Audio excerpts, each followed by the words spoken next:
Hi, and welcome to the Crit Hit Wild podcast, where we cover all things Marvel Crisis Protocol, and we do a new character every week. This week, we're going to be talking about the Warriors 3, and I'm your host, Fred. I'm Brad. I'm JP.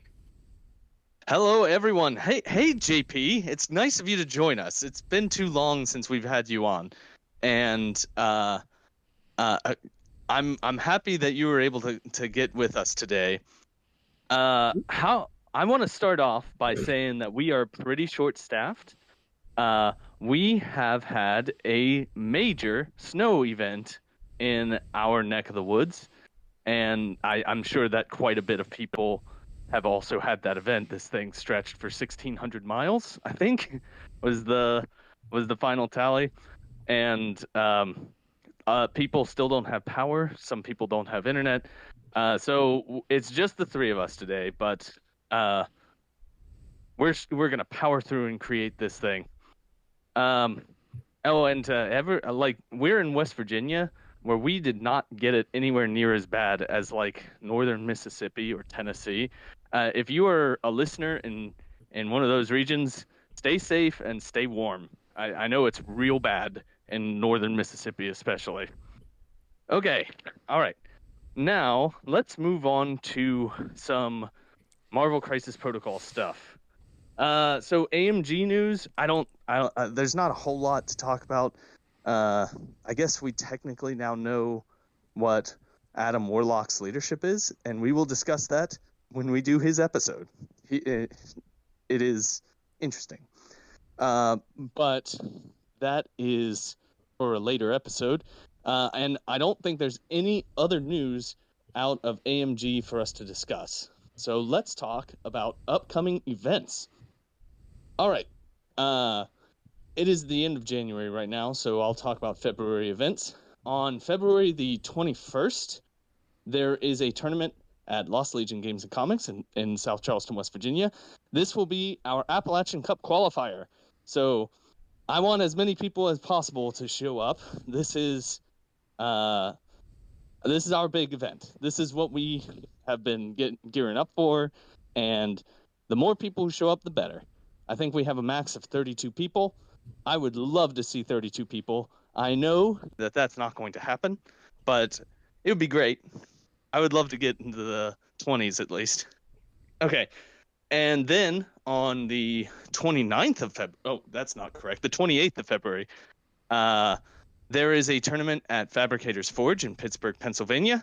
This is run by Bryce, and this is going to be a team event. It's 3-person teams, and it is Highlander rules, except you can have the same crises and you can have the same tactics cards, just not any of the same characters. I believe that is correct. And then I should call out on March the 14th is the Akron Brew Brawl, the spring event. I myself will be attending. I assume that Brad will also be attending. I bought my ticket. I'm hoping. Oh boy. I'm hoping a lot of people do, because I love this event. This event is good. All right.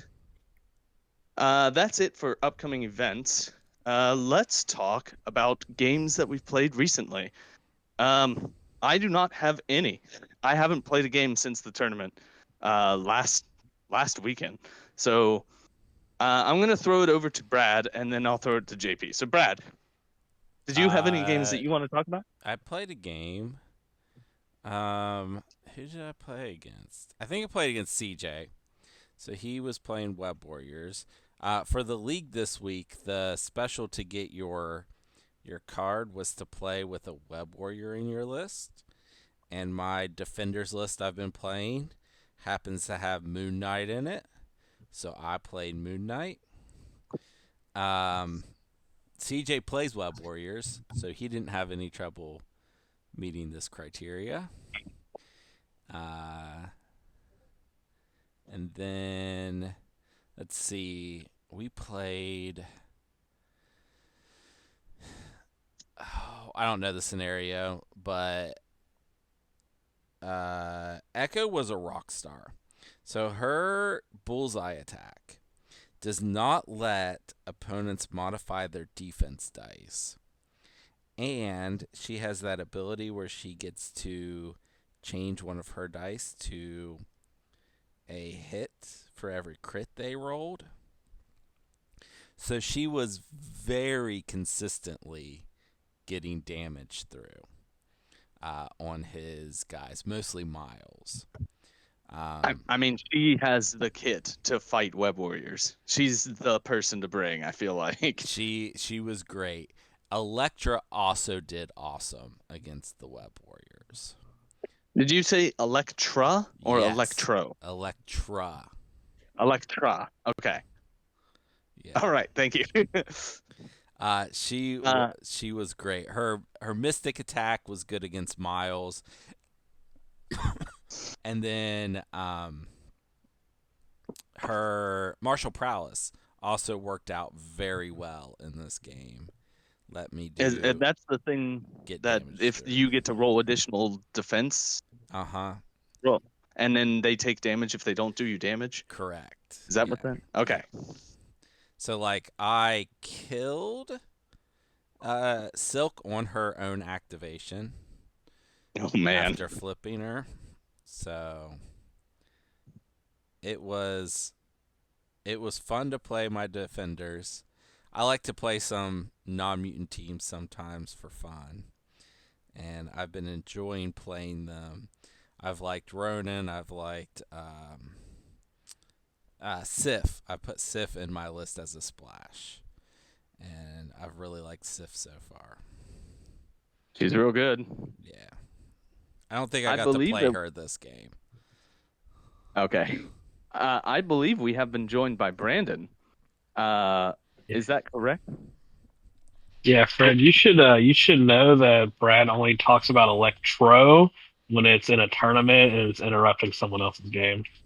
I'm asking something. Oh, that is in reference to a thing that happened more than a year and a half ago. I am was doing that That's mostly every bit of 2 years ago, right? Oh, I'm having trouble hearing you, bud. But I was mostly doing that for the listeners, for their benefit, and yeah. Well, how are you doing, bud? How are you do you have power back? Just out of I curiosity. do.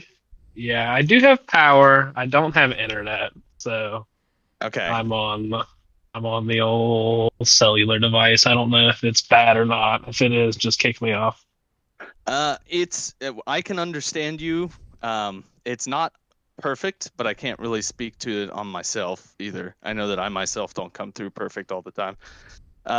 So I'll just ask you to keep it to a minimum, but you're welcome to join us. I want you on the podcast. And while we're at it, do you have any games that you want to talk about, Brandon? I play. I mean, I can talk about cooking. I played with Greg on Monday, and we played. He played X Force, and I played Criminal Syndicate, but I played MODOK Criminal Syndicate. Okay. Mostly just playing different villains. I think I played MODOK 2, Shadowland Daredevil, Abomination, and Lizard. So playing mostly just actual bad guys and spider bad guys to stay thematic for the league. Which was a fun moment when I sent our scorecards to Brad, and he was like, "How did Greg KO 4 characters but only Days 1 character?" Because I kept shunting off attacks against MODOK 2 into the grunts, and they just kept dying. So it was a fun game. It was a fun little thematic game, and we have he's been painting a web warrior in X Force colors to play this week for the league. Do you know which web warrior? My Spider-Man, Peter Parker, Core Box 2, Peter Parker. Okay, 3-threat Spider-Man. Yes, 3-threat. That's the part I couldn't remember. I was like, yeah. I know where he comes from. He's spectacular Spider-Man, because even saying 3-threat Spider-Man, that is mild. Yeah. Yeah, in my head I was like, it's not Miles, it's not amazing. It's not any of the off brands. I was like, oh Right. god. But I couldn't remember his name, so that didn't help at all. Okay. Well, how'd the game go? Who won? I won. Um it was a good game though. Like he kept it close. He honestly his attacks with Cable just whiffed the last like 2 rounds. Like he just couldn't get any damage through with Cable, and that just kind of ended up deciding the game. Yeah. Yeah, that happens sometimes. Yeah, it Okay. was just one of those where it's like, okay, that happens. I mean, who did he play? He played Cable, Domino, Psylocke. 9, 10, 11, 12. It's 12. Another four threat. We played at 16. Another four threat. Archangel. Who's It wasn't Bishop because he was trying to figure out how he could throw people, and I said it's Bishop. I think it's only Bishop. I don't think he has anybody else in X Force that can throw people. I don't know. I can't help you. Yeah, I don't. Okay. I can't think of either. That was the core, and then he played someone else, another fourth threat. I just don't remember who it was. Well, congratulations on winning. I'm gonna throw it over to JP. JP, why don't you tell us about some games that you've played recently? The last one I played was a couple of days ago. I played Jason. We're doing a Harner, I think, in a casual TTS league. Um, we played at 17 thread. I was playing Avengers with Cap One, and I had Gladiator. It's a bodyguard style list to try to keep Gladiator's confidence tokens up. I also had Okoye, Luke Cage, and two threat Widow. He was playing Professor X-Men with Iceman and Nightcrawler, and he also brought Gladiator, which is really weird to play two Gladiators against each other. Um, his Legacy Virus and Infinity Formula. He had Prio, which also made it kind of weird to try to keep my confidence tokens up even through Bodyguard with beams and stuff.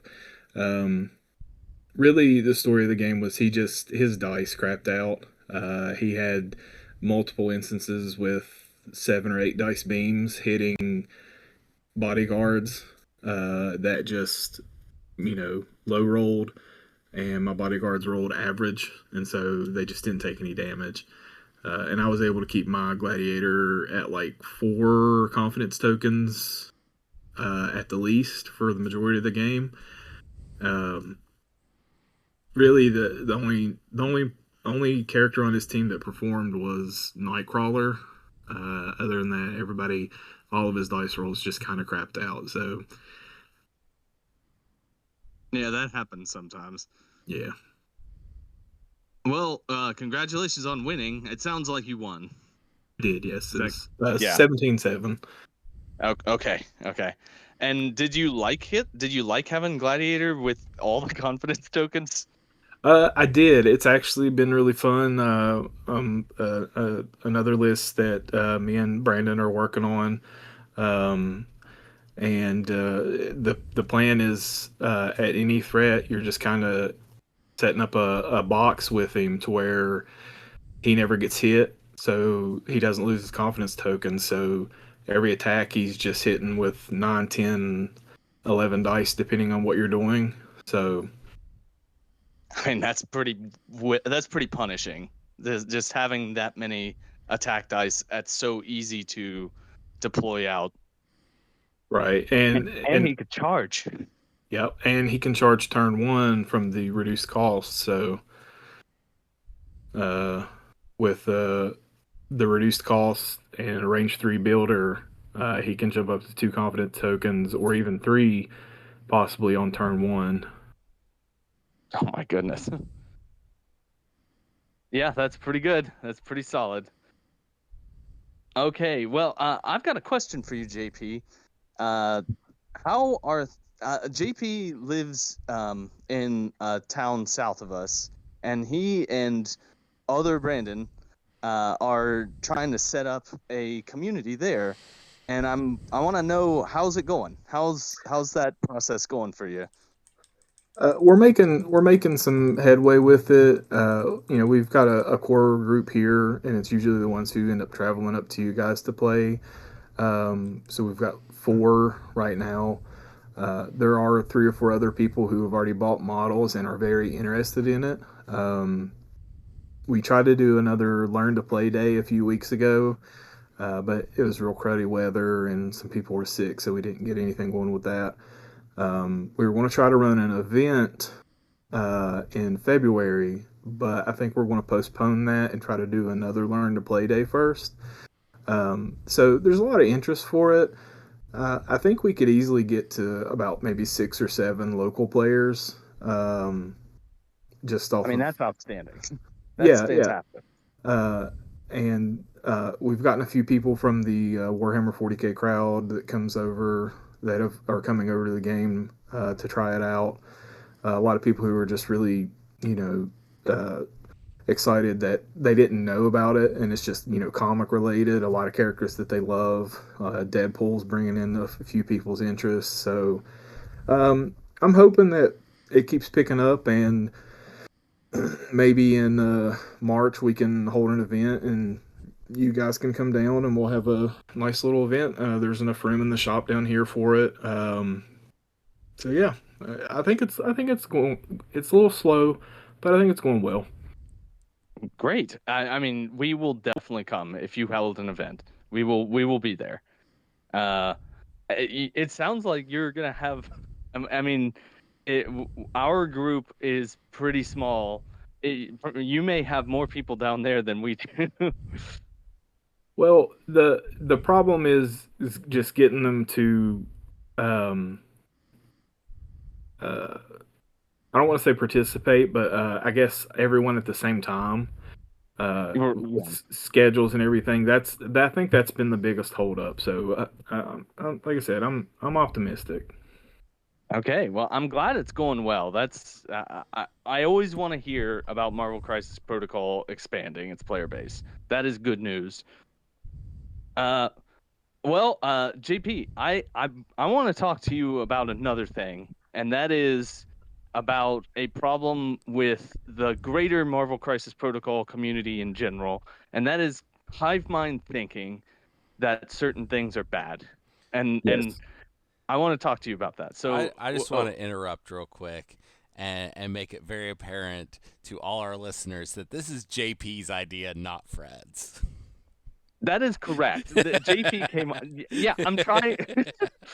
Listen, I know you're that is trying to just correct. transition, but I'm it trying to transition us over. it made it sound like uh, it was your idea.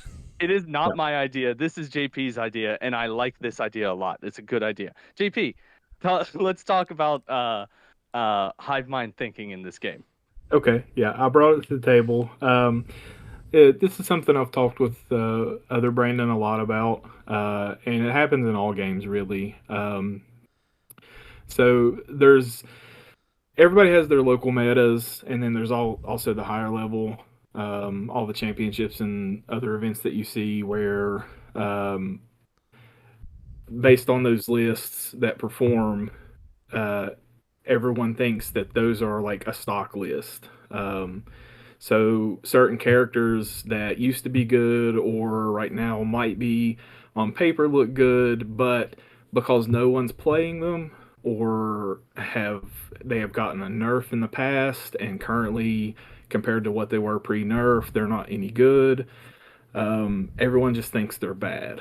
Um, Probably the best example of this is last year's LVO with the Sin Viper list that played to an X1 finish. I think it was 5-1. I think that's right. It just kind of came out of nowhere because everyone thinks it's bad and it did really good. Of course, results after that didn't really support it because a lot of people played it. It could have dropped the win rate even further, but still, it had a good showing. There's other factors into it as well, like your local meta. Obviously, right day, right time. Because in other games, and even in this game, if you show up with a list that might be good as an off meta pick, that day, what people brought, it's not going to be. So, um, another example Brad mentioned was the A Force list that won Worlds. It was relatively, people thought of it as a lower tier affiliation, and it won Worlds. So, Right. I mean, people don't really. I don't know what the consensus right now is on Winter Guard, but there was a period of time where no one was playing Winter Guard, and you came to our tournament recently, and you won the tournament with Winter Guard. So, I mean, they're clearly quite good. I did, and so they're like they have a better win rate now than they did like in the past year. And again, it also could have just been there's multiple things there. It's not knowing how Winter Guard leadership works, or I just got lucky. There's a lot of factors that go into it, but it is, I think Winter Guard are a sleeper affiliation right now. I've consumed a lot of content on it. Um, uh, Various other podcasts, other articles, just people chatting about it. They play the scenario really well, and I think that's another thing that catches people off guard with Winter Guard is because I can just in my game with Brad, I just pulled all three of his characters off of a point and flipped it for free. And there are multiple characters in Winter Guard that can do that. Red Guardian, he doesn't have to do damage. He can push you with his builder for free. It's just an after effect. I don't have to get any procs for it.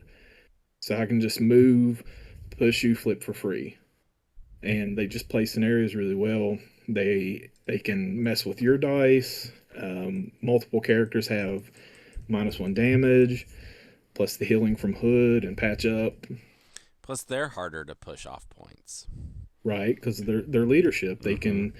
There are ways around it, like Dracula has been the bane of my existence with Winter Guard.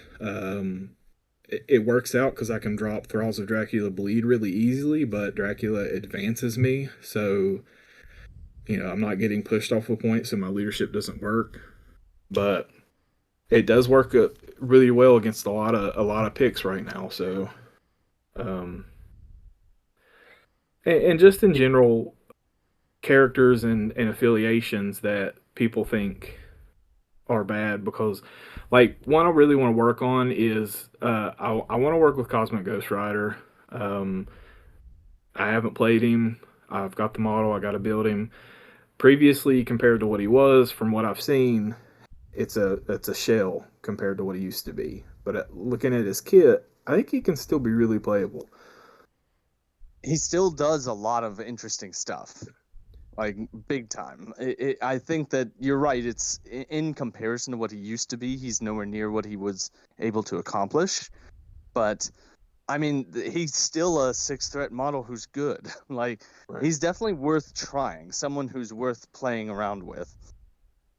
And at the heart of it, I think that's the core of what I'm getting at is, so when you don't innovate or you don't try things or return to things because they got nerfed and they're not what they used to be, um, like things get stale. Your local meta will get stale, or even your love for the game will get stale if you're not trying things new. Say you hit a losing streak, but you're not willing to try these characters that are quote unquote bad.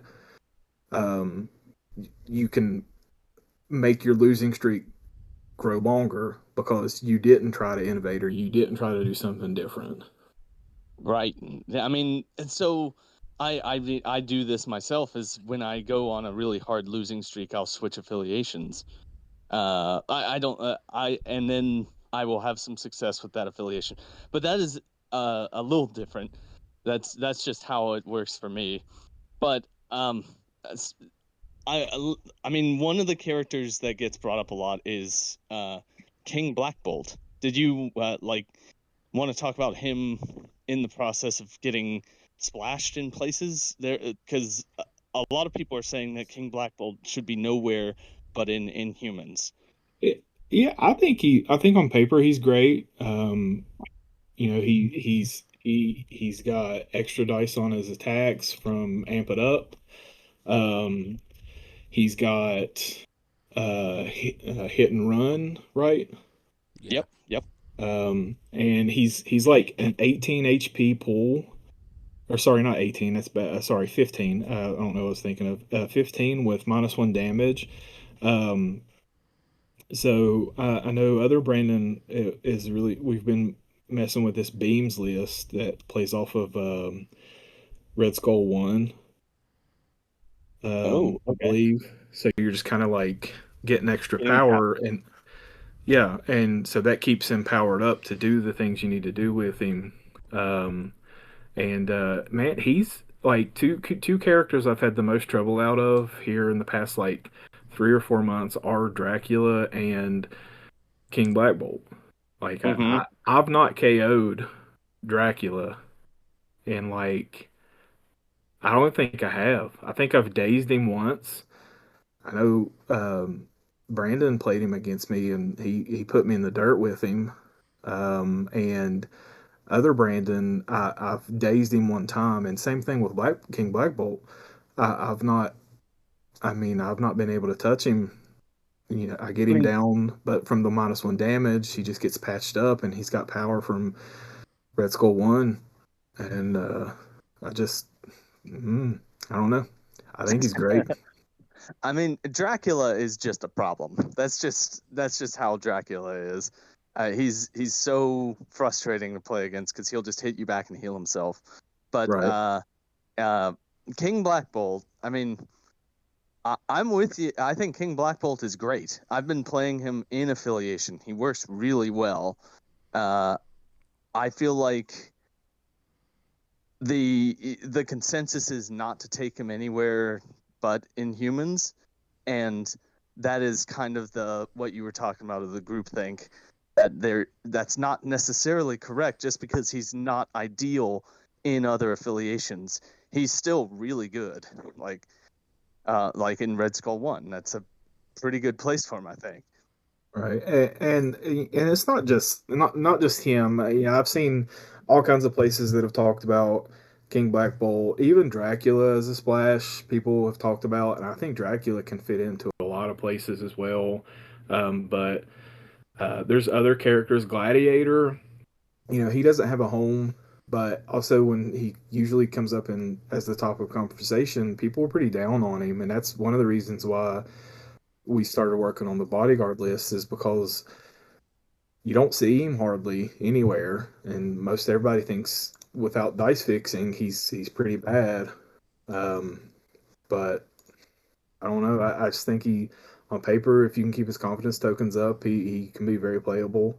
And there's all kinds of characters, not just splash characters. There's 3 threats, 4 threats that just they don't see play because it seems like a handful of people aren't playing it or have said it's bad, and it seems like they don't get any play because of this. Right. Yeah. I mean, as a podcast that makes its salt by grading characters and saying whether or not they're worth playing, I feel personally responsible for this, but I Fred, think that you're absolutely people would have to listen to us to for us true, to be a problem. true. I think that this is something that's absolutely worth keeping in your mind to not just go with the groupthink of certain thing is bad, X is bad, and to play what you want to play and try new stuff out. I think that's the crux of what you're trying to get at, Except right? Honey Badger, she's terrible. Yeah, I don't care for Honey Badger. Other All right. Brandon really likes Honey Badger. I don't. And he's the better Brandon, for the record. We need to put that out there. I think if you're All right. listening to this, you should tell us what character you believe is good that doesn't see any play in the comments. I think that would be great. Yeah, do that. Tell us what isn't being played that you think should be being played. And I'll start playing them because I got nothing else to play.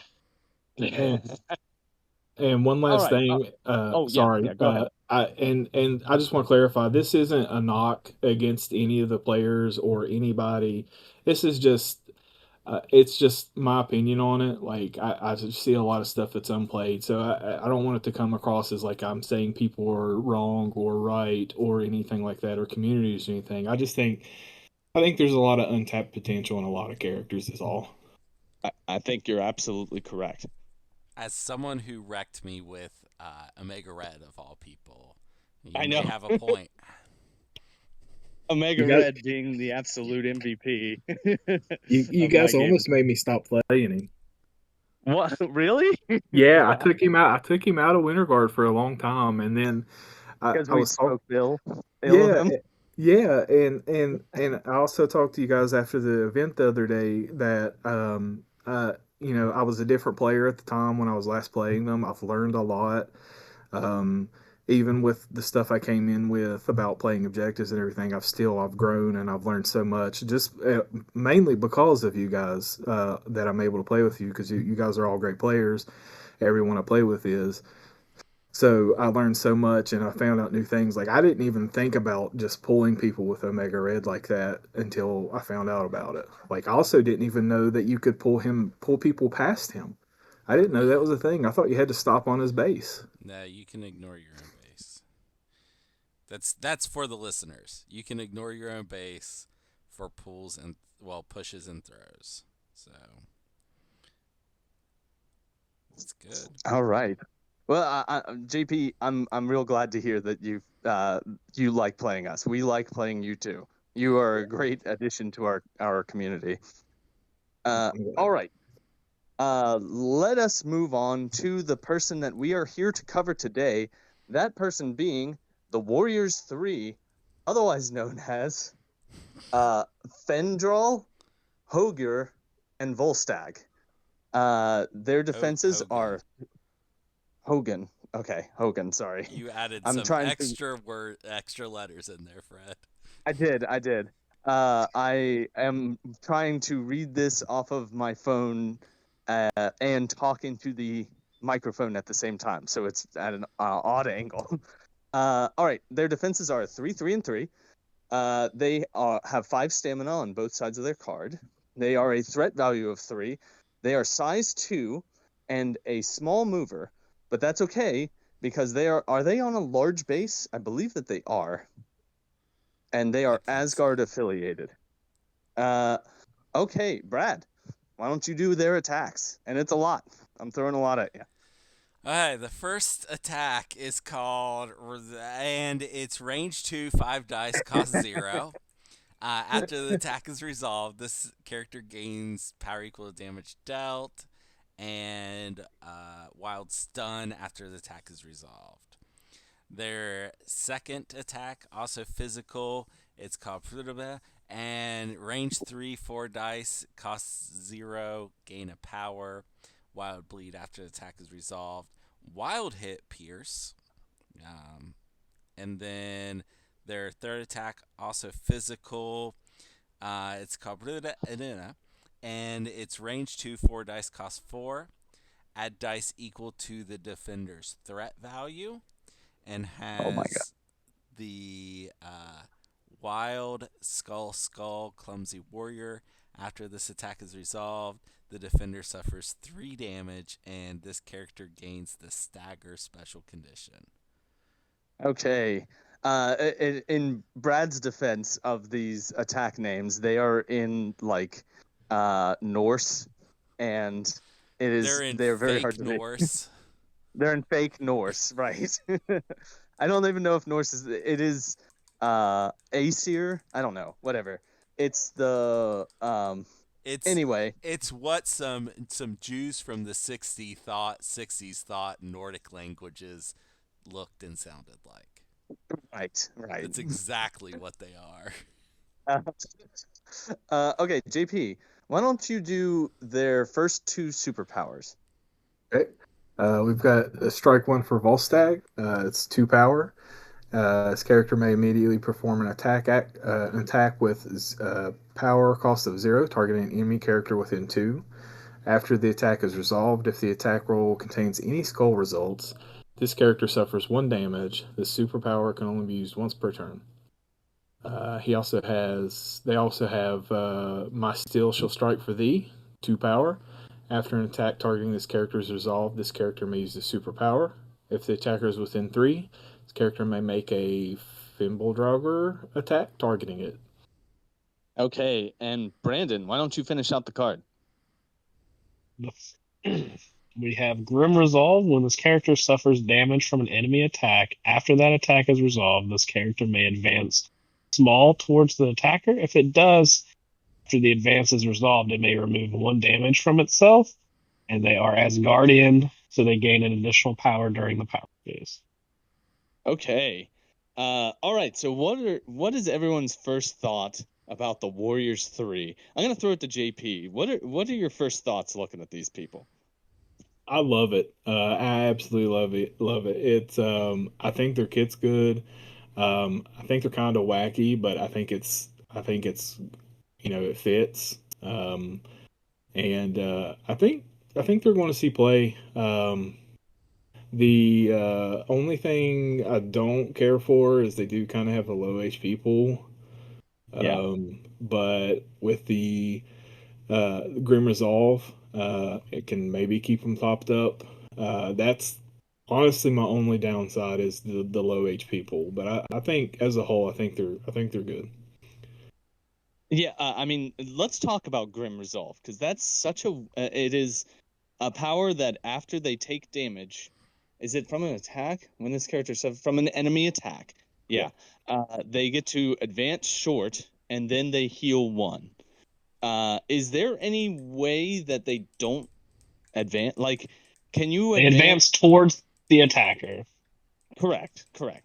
So, I guess my question here is there any circumstance where you don't advance at all? Like, in order to heal, you have to advance by the wording of this superpower. Can you just advance nothing? Can you just advance You null? can advance 0. The uh the reason I think it's worded this way, because even if you advance 0, the tricks and traps abilities go off. Oh, there it is. But if That's you the thing. if you don't advance, you also Yeah. don't get the heal, and the tricks and traps don't go off. Well, I think you just pointed out the one circumstance where you don't do this. It's Yeah. when you are in tricks Yeah, and traps range. It's you choose, because it says may advance. It's you choosing not to advance. You also don't get the heal. You Right. You have to advance even if it's 0 to get the heal. It's still really good, I think.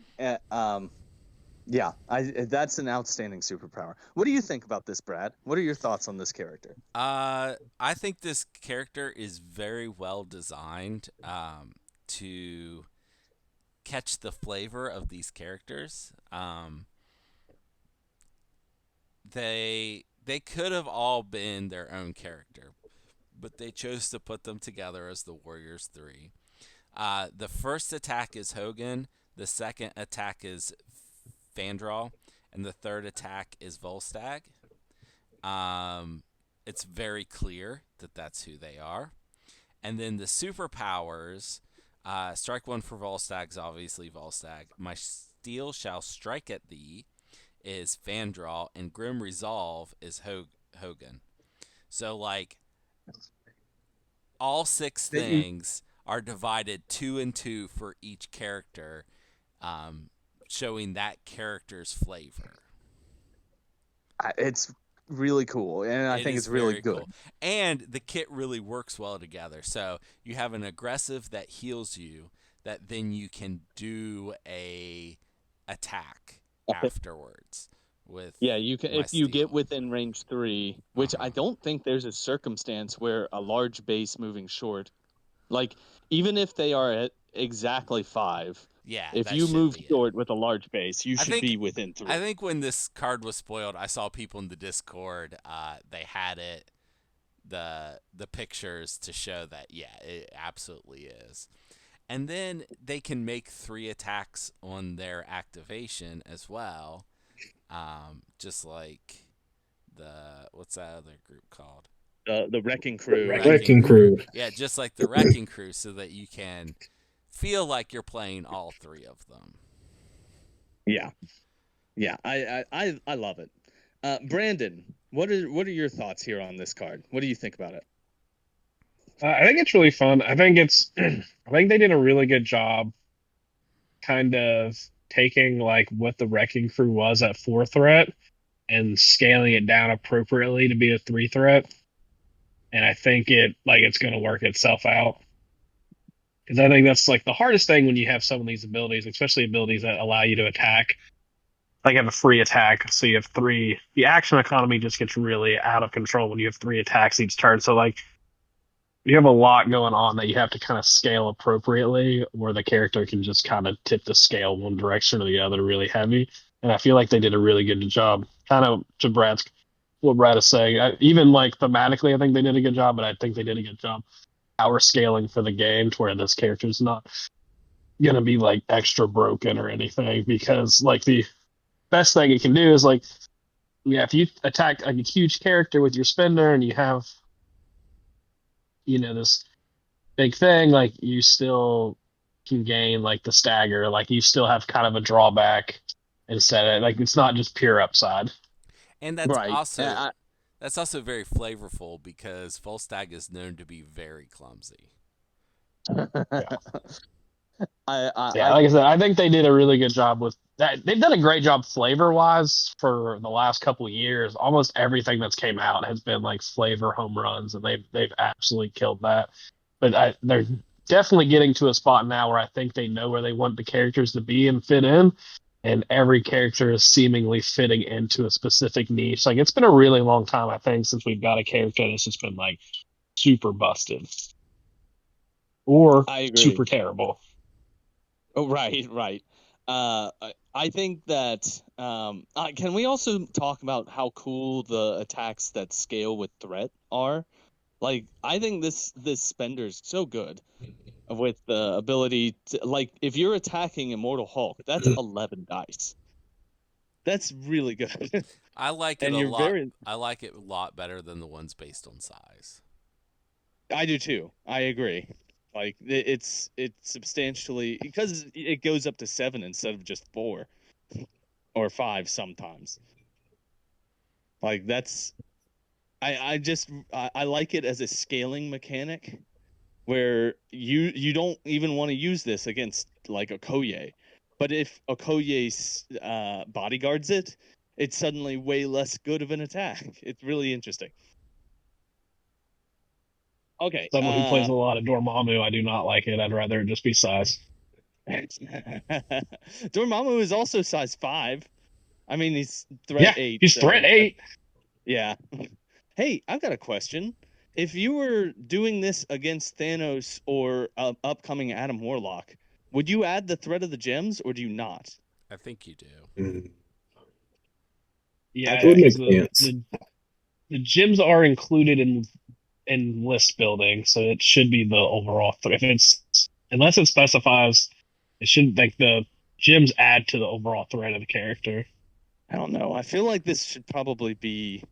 We may need to look this up eventually because it does. Like I could see the argument going the other way where it says, well, his threat value is 6, but he has. Yeah, like when you read it, it says the defender, but it says the defender's threat, so it'd be their threat when they're on the table, right? So I don't know. I would I could vote see that in. Yeah, we'll need some. My vote is that it would include. Yeah. Okay. Well, there is a tactics card that is associated with the Warriors 3 that we should talk about. It is called the Warriors Oath. Okay. All right. It is an Asgard reactive tactics card. When another allied Asgard character attacks an enemy character, after that attack is resolved, an allied Warriors 3 within range 3 of that allied character may spend 2 to 6 power to play this card. Place Warriors 3 within range 1 of that allied character. Then, For each 2 power paid to play this card, choose a different effect below to resolve completely. Completely resolve each effect before moving to the next. The first effect is Fandrel's Biting Wit. Choose an enemy character within range 3 of Warriors 3. It gains the 2. Shock and Stun special condition. It says range 2. Range 2. You're right. Sorry. Secondly, Hogan's Elixir of Recovery. Choose an allied character within range 3. Oh, I did it again. Within range 2 of Warriors 3. Remove up to 2 damage from the chosen character. And then Volstag's Courage. Choose up to 2 other allied characters within range 2 of Warriors 3. Each chosen character gains 1 power. Okay, what do you guys think about this? Because there's a lot going on here. I worry that this is too much of a draw on the power of the Warriors 3. And they mostly want their power to allow them to make 3 attacks a turn. What do you guys think? What do you think about this, Brad?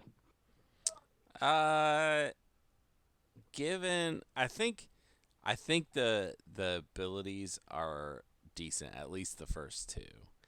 Taking a card slot and taking the power, probably not worth it in competitive sense, but like this sounds like a fun card. You could to do play. all 3. You could do them all if you had the power to do it. You're not spending 6 power on this card. Right. I agree. You're not spending it's not worth 2 power on the Warriors 3 to give 1 power to 2 other characters. Yeah. It's fun though. Like play it in your fun casual games. Yeah. What do you think about this, JP? Do you agree? I think it might be a little better than just casual related. I think the first option's really not going to get used much because in Asgard, shock and stun really aren't too hard to find.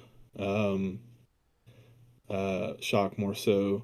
Honestly, because I see Wong pop up a lot in Asgard for like healing and stuff sometimes, as a 2 threat.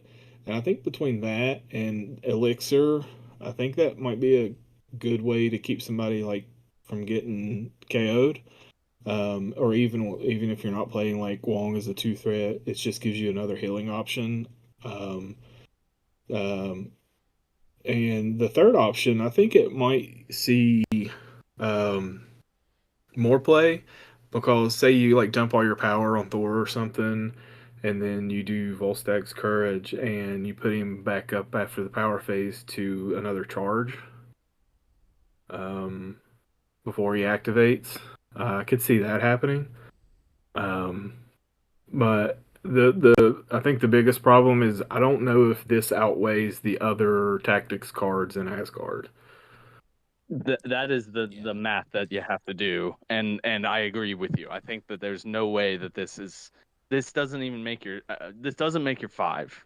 It might make your 10, and you may take it in like corner cases where you think you're going to get a lot of work out of it. But I really don't think you almost never take this, I think. What do you think, Brandon? What are your thoughts? Real quick, I just want to point out that the Elixir of Recovery part, they could choose themselves to heal to. Okay, yeah. That is relevant. True. Can they choose them? Hold on. I'm going to reread this, but Brandon, what do you think about that? I think this card has way too much text on it to be that good. But this pack contains a bunch of wordy tactics. I really thought Fred was reading like 2 tactics cards. Like it just didn't stop. Yeah, but I think the biggest key is I think Asgard already has some of the best tactics cards in the game. So I think it's real hard to break into that. If you play in like I've seen events run where you don't run like restricted cards. So like I think that could be like a scenario where you can play this card. Like I've seen like leagues and stuff do that as well, where you just don't play restricted cards, or you have always access to restricted cards, but you still have like 5 other cards and just like weird rules and stuff like that. So like stuff like that, I think you can play it. I think if you just want to play like 5 Asgard cards, which you can definitely do because they have plenty that are good. I think those are Yeah. like scenarios and stuff. I think in a competitive sense, it is a little tough. I do like it as just a healing card. I think healing is really, really good in this game. So I think if you told me I'm playing this card to once or twice a game, like or once a game to heal some stuff, cool. I Because you mean, can you it's select it the over same. multiple times? Can No, it says you? different. Oh, Choose a different effect. yeah. Okay. Okay. No. Yeah. So 2 power to take 2 damage off something. Like if that's really important to you, I think it's fine. I don't know. Like you're better off just playing the other tactics card patch up that can heal you up to 5. But But it's the same power economy. It's still 1 for 1, and it's you well, it's still one have for one effect. to a limit of 2. This one you can do on your No. opponent's turn, which is relevant, right? No, you Because this can't. is Can you? reactive. No. You. Is it It only has to on your be turn? another allied Yeah. Asgard character attacks. Yeah, I guess Yeah. if maybe you don't, if you want to take 2 restricted cards and one not be patch up, I think that's probably your best scenario. But I think patch up just kind of clears if you're just using it for the healing part. Yeah. I don't know. I think that there's something we should like. The first effect, putting out shock and stun, might be really useful if you're up against an immortal Hulk, and the person who's fighting him is does one attack, hits him, and then has enough power to do a spender. Then you do this to put shock and stun on Hulk, I so think that he's immune that to spender stun. is He's immune to immune to stun. stun. All the Hulks are immune Okay, to stun. Yeah, well, never mind. I take it back. you can shock him. Yeah, I mean that's good, but yeah. Okay, I take it Yeah, back. most of the real big guys are immune to stun, except Yeah, you're like right. the only one that's really not is Dormammu, but Dormammu has like self-inflicted stun on his card. So Yeah. that's the All right. Well, we need to give a letter grade to the Warriors Hold on, 3. Fred. I Uh, have an oh, answer to the question from earlier. I'm just going to read one sentence from the rule book. okay. When a character with an Infinity Gem is included in your squad, use their new combined threat value. Okay. Okay. There it is. I think that's So very you clear. do add. Yep, I think that is very clear. All right. Well, let's give a letter grade to the Warriors 3. I think they're great. I think they're outstanding. Their one weakness is that they have very little defensive tech aside from Warpath plus point of healing. If someone just does them 5 damage with one attack, they just drop. But that's okay. They are a 3 threat. Not everything can survive. Everything dies in this game. That's the things are built to be killed. So if that's your biggest weakness, I think, and if it's a 3 threat and there are 5 and 6 threat models on the table, you are playing an Asgard that they aren't attacking to attack this guy, you're doing great. That's fine. I think these characters rule. I think they do a lot of damage. I think that being able to put out 3 attacks is very good.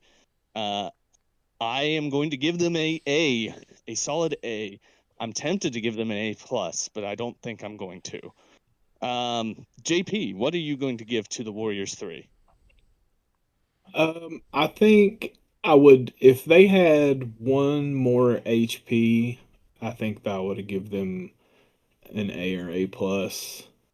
I think I'm going to give them a B plus.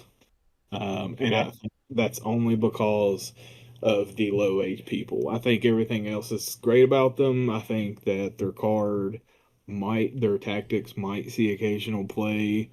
But for me, it's the low HP pool that brings them down just a hair. But I think all around they're great, and I think they are going to see a fair amount of play. Yeah, I'm with you. What do you think about this, Brandon? I'm closer to JP. I'm on a solid B. I'm not sure how much they'll be splashed. The 5-5 and 3 defenses is actually pretty consistent at the 3 threat. Being on a large base is really important. They'll be the second model ever on a large base at 3 threat. Behind Monger Iron that just Monger? came out. Yeah. Yeah, or Ooh, is that coming makes out. me think they're on a medium base. Oh, are they on a medium base? They might be.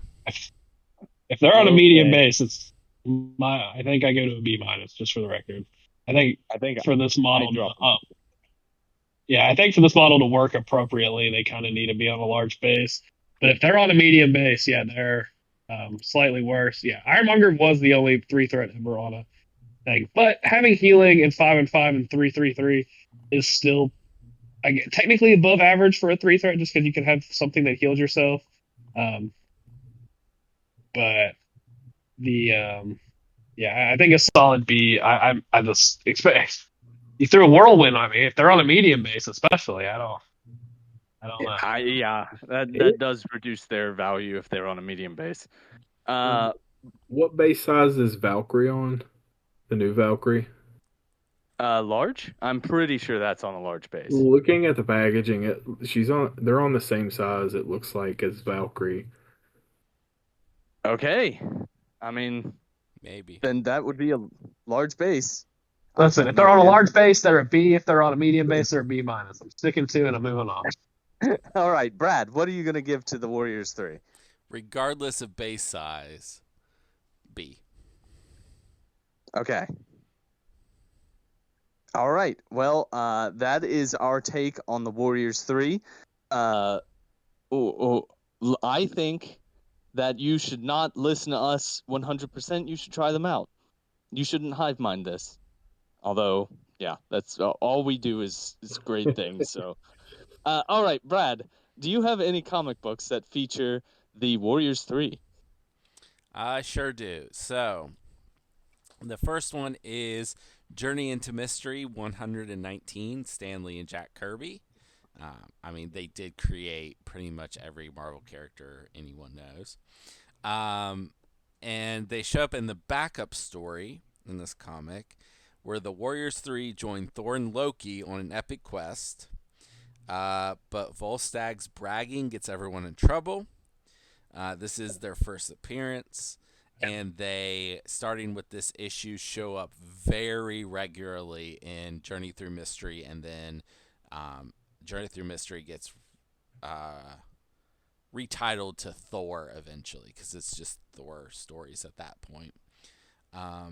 So if you want to read their early stuff, start with 119 and just continue on. They're pretty consistently in it. And then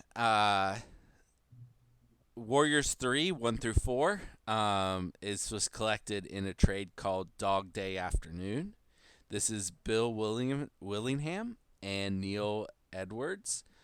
Bill is the writer of the very popular Fables series. That's excellent. Ooh.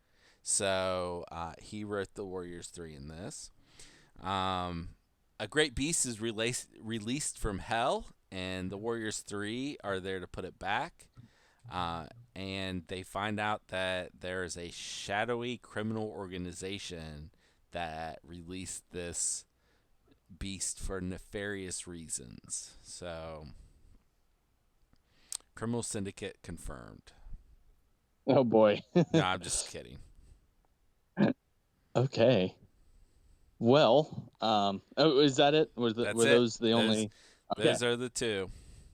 The only thing that's left is my non sequitur recommendation. So the Warriors 3, there's a notable person who played, I guess he played Volstagg. Yes. Ray Stevenson played Volstagg in the original 4, and Ray Stevenson unfortunately passed away in 2023.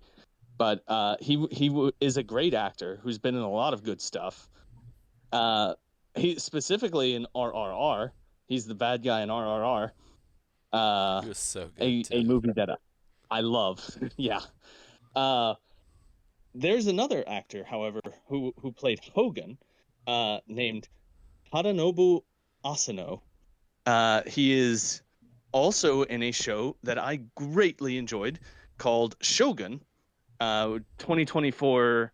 I guess it came out on FX, but I watched it on Hulu.